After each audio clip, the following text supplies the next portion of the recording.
ang itinitibok ang iyong pangalan. Ikaw palibhasa ang aking iwata, katugunang diwat karugtong ng buhay.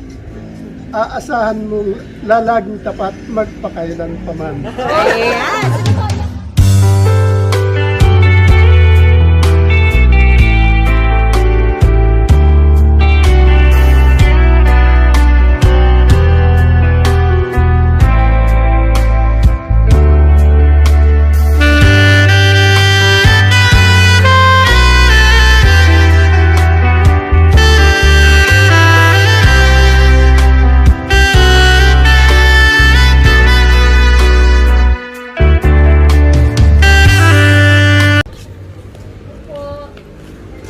Magandang hapon po. Dito po ba nakatira si Ma'am Natividad? Ngayon, Dito po ba nakatira si Natividad de Torres? Natividad de Torres? Opo. Hindi. Hindi po. Lasig na rin. Okay lang po. Hello po, magandang araw po. Ma'am Natividad de Torres, meron lang po kaming delivery para po sa inyo, Nay. Bali, nandito lang po sa likod ng sasakyan, ipapareceive lang po namin sa inyo. Samahan mo po kami, ma'am. Dito po tayo. And ma'am, nandito po. Papareceive na lang po namin yung nandito. May nagpa-deliver lang po.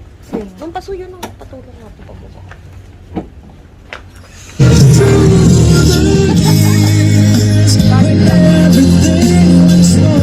Surprise! Belated happy birthday and belated happy Valentine's po!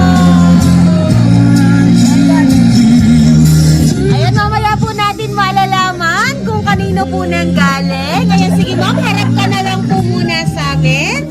Sige ma'am, tanggalin mo po yung face mask para makita ka po nung nagpadala. Ayan, hello po ma'am, magandang hapon po sa'yo. Ayan, magpapakilala lang po muna kami po ang Francie Kaiser Surprise Delivery po. Ayan, at meron pong espesyal na tao na gusto ka pong mapangiti ngayong araw na to dahil sa nakalipas mo pong kaarawan at nakalipas na Valentine's Day. Hindi ka daw po matagpuan dito.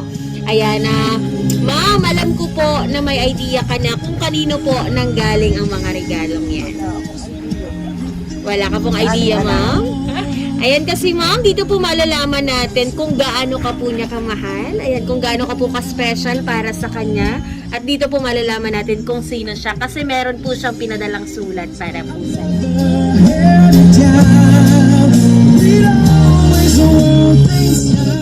Sige ma'am, pwede mo po bang basahin yung sulat?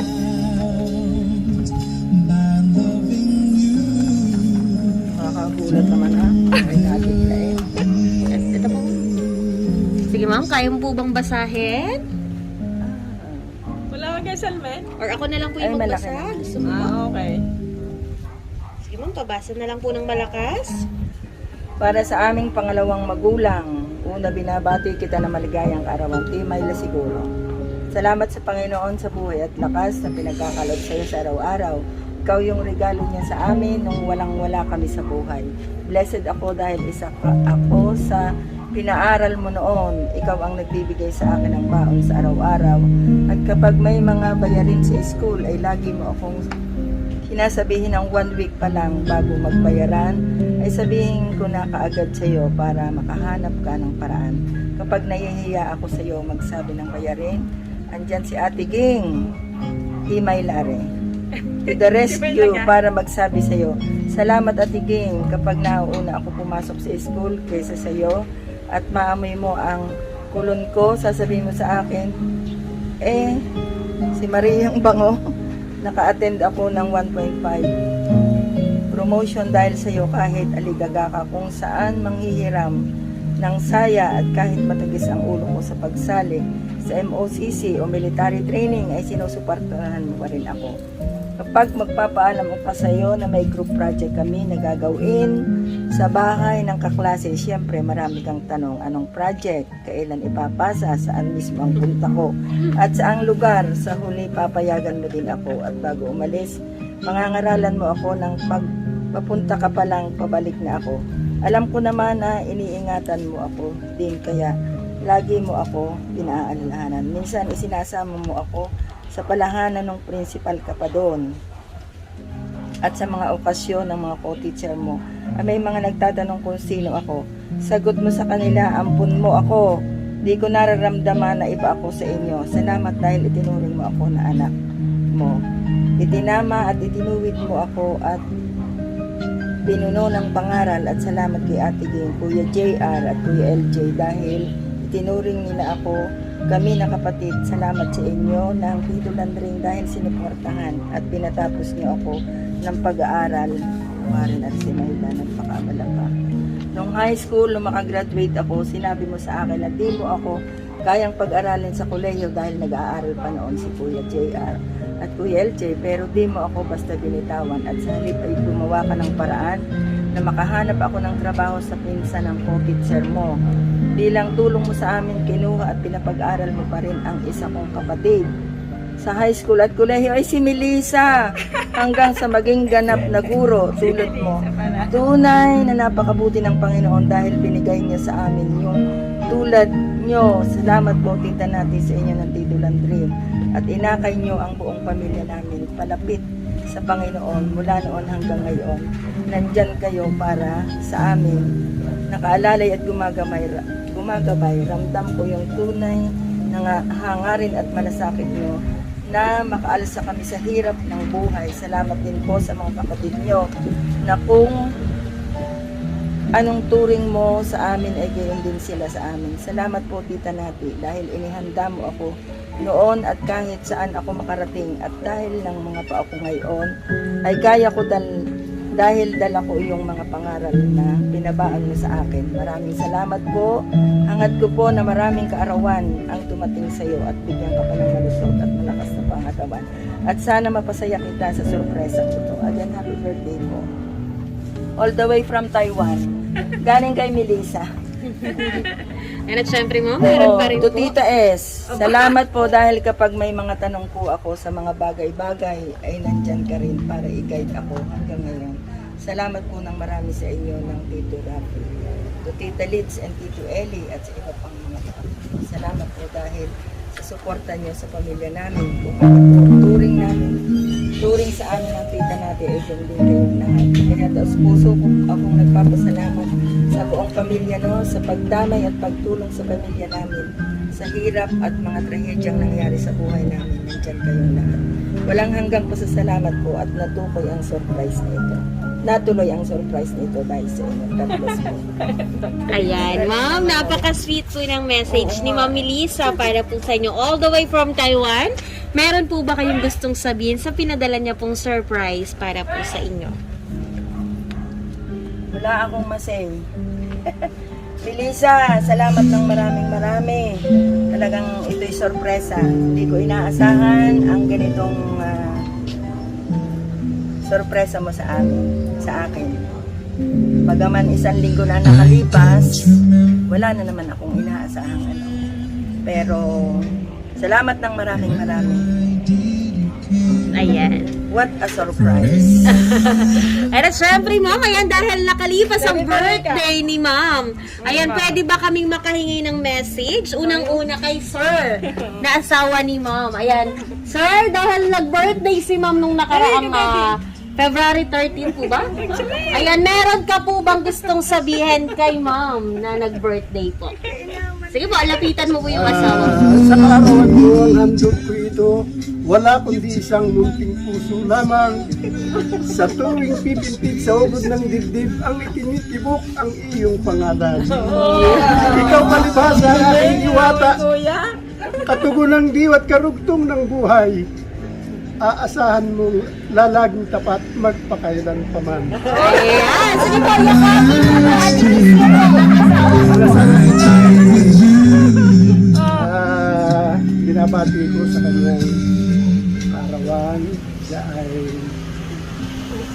74 na pinagpala siya ng Panginoon sa loob ng 74 na mga taon na lumipas sa kanyang buhay. Kami ay natutuwa. Akala ko ay sa dami ng aming tinulungang mag-aral, akala ko ay yung isang nasa Amerika ang buwan niya. Pala ay Melissa ay itinuring namin parang anak. At yun ang kanyang kapatid sa Manila. Maraming salamat, Melissa, na naalala mo ang tita natin. Bagaman mayroong higpit, mayroong luag yung panahon na nag-aaral ka.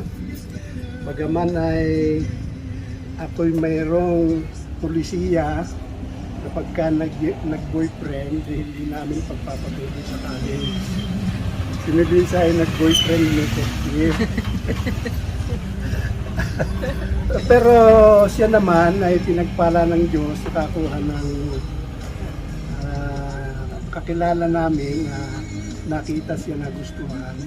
Sabi niya, ibigay niyo sa amin. Yun ang una niya pinagtrabahuan, may-ari ng pangutong. Pero nung siya aalis, hiniling namin na kung mayroon siyang kapatid, ay ibigay sa amin. Yun nga si Mayla. Nag-graduate ng grade 6, nag-graduate ng grade 6 ni Mayla. Dito na sa amin hanggang sa mapapag-college.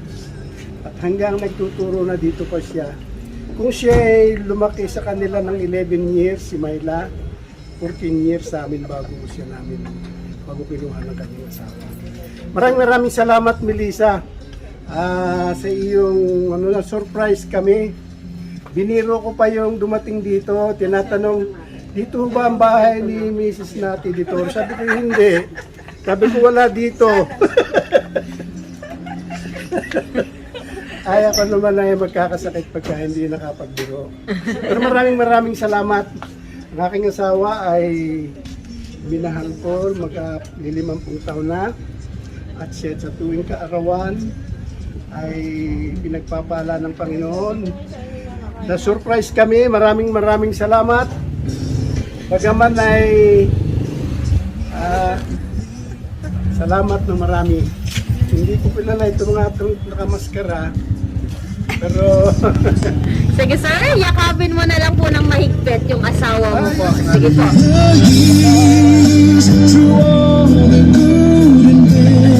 maraming salamat. Ayan. Ayan, syempre, ma'am, yung kasabot namin, may sasabihin po ba kayo kay ma'am sa birthday ng isang araw? Ate, happy birthday! Ikaw ay kaya ako laging tinatanong kailan uuwi. Nakaparito na. Kasi dapat po talaga nung Hindi. talaga. Talagang nung birthday mo dapat. Sa aming anak ay isa. Ayan.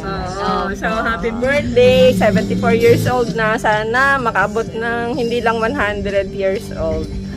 At malakas pa, maging malakas pa. Kaya pala laging sabi ko, kailan daw kami uuwi? Eh, hindi naman matiyak dahil nagpasundo pa kami sa aming kapatid. Ayan. Wala kaming Ayan, at syempre, ito po mga kapatid na nandito, may sasabihin po ba kayo para kay Ma'am Nati? Happy birthday. Happy birthday, ate.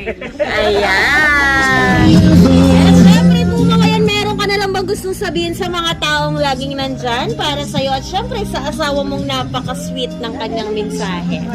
Salamat ng marami sa inyong lahat. Kaya pala laging itinatanong kailan kami uuwi. Kami naroon sa aming isang anak sa Santa Maria, Laguna. Sabi, bakit kaya ano kaya? Palagi na akong tinanong, ay wala naman kami hindi makapag-drive. Hindi, wala kami driver. Nagpasundo pa kami kasama. Elisa, thank you very much. Hindi ko ito inaasahan talaga. Bagaman talagang nakaranas ka sa akin ng medyo higpit, pero alam kong narating mo ang pinakamagandang tagumpay dahil talo mo pa ako. Ikaw ay nariyan sa Taiwan. Nakapagpagawa na kayo ng bahay sa Cagayan. Malapad ang inyong palayan. Marami kang napamuhunanan. Ay kami wala. Puro nasa CR. So, mas kumbagay napaka-successful mo. Kasi alam ko naman ikaw medyo may konti rin kahigpitan. Dahil minsan, kachat ko din yung nakakamusta kita sa iyong asawa, medyo nga mapigil ka rin daw at magaling mag-budget. Kaya kayo'y maraming napamuhunanan. So, thank you very, very, very much. Ayan. Ayan, at syempre, ma'am, ayan, dahil napaka-espesyal ng araw na to, ayan, napakadaming pinadala ni Ma'am Melissa para sa'yo. Ayan, meron po kayong mga pagkain na pagsasalu-saluhan, meron pong balloons, at syempre, ma'am, meron pong bouquet of flowers para po sa'yo. Ayan, para po sa'yo, ma'am. At syempre, meron din pong pinadalang regalo para po sa'yo. Ma'am, pwede mo po bang buksan yung regalo po?